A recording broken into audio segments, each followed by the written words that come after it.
Hi, I'm Luke. I interviewed my granddad, Ronnie Carroll.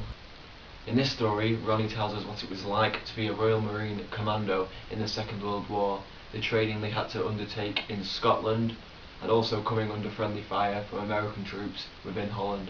I hope you enjoy his story.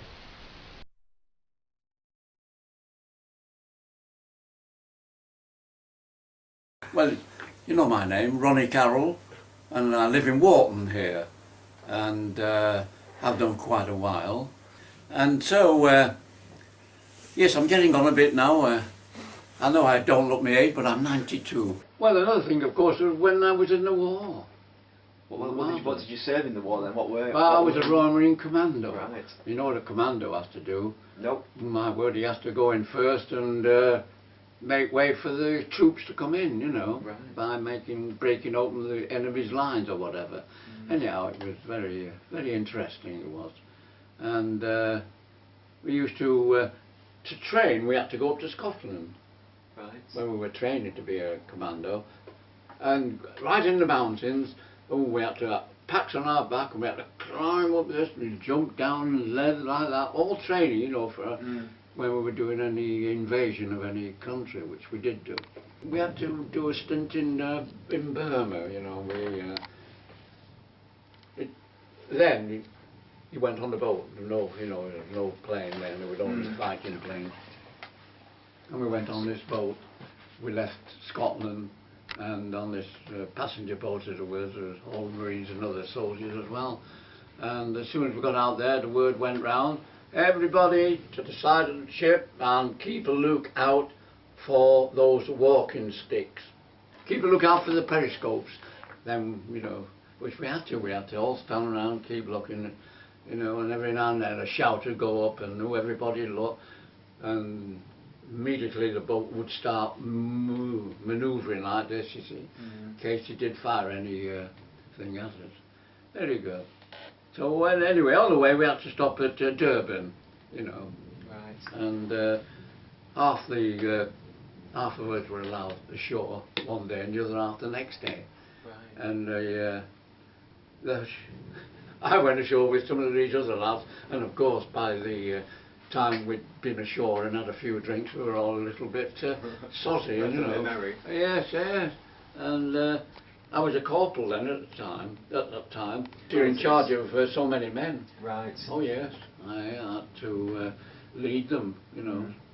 And I would go to the meetings of the captains to discuss where we were going to attack any of the enemy or where we were going round. And then I would have to tell these men that were under me then. And coming back, like, we were a bit too loud and singing as we came onto the boat, and unfortunately for us, the captain was there of our you know, commandos. And next thing I knew, me and this bloke I was with was shoved into a cabin and locked in. You were locked in? Yeah. For being a bit too bad. Well, next morning we were taken before the captain, you know, and what do you mean by coming back drunk like you were, shouting, showing off and all that business? So anyhow, I was demoted to ordinary Marine. Royal Marines invaded Holland, round in the coast and on the countryside, and get round the Germans, you know, and all that. Yeah, yeah, very good. Well, it wasn't very good, it was very bad.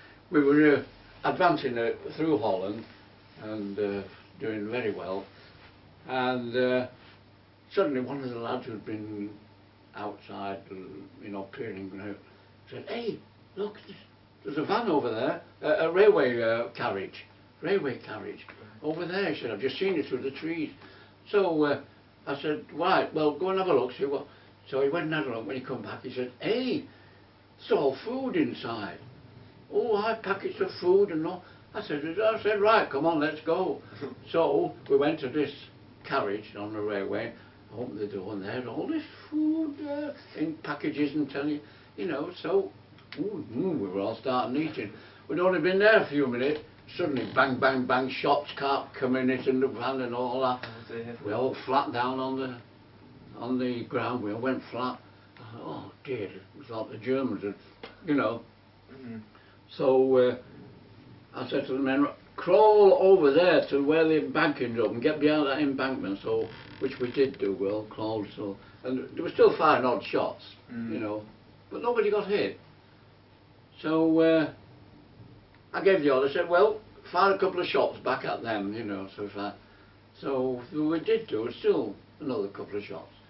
And then suddenly a voice comes, "Who's that there?" You know. I said, "Hey," he shouted in English. I said, "What English? Who are you?" He said, "We're the Americans." Oh, I said, "What?" He said, "What are you doing in our van?" I said, "Come on in." So they came over, the Americans, about a dozen or more Americans, you know, with another leader. We all shook hands and said, "Oh, we fancy doing."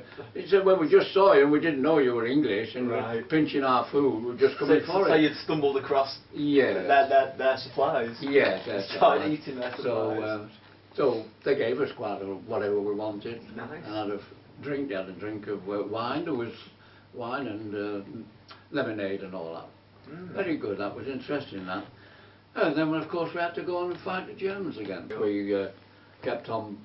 The Germans were going back, and we were going after them and forcing them to go back, and until we came into Germany itself, and then at Dusseldorf, we stopped there, and not long after the report came through, war finished. You'd won. Yeah. Everybody stay where they are, and you know, take control of the place. I've got a letter at home from the chief of police, telling us how we were to behave when we were in that town, and not to go out with any girls, and definitely not to marry any German girls, he said. But you did go out with them? Oh, they came out, they came across to where, you know, we were in these, we made sort of a great big barrier, you know, when we were behind there. I've got a letter there from the chief of the English, you know, congratulating me on my well and all that, you know, when I was demobbed, when he got demobbed.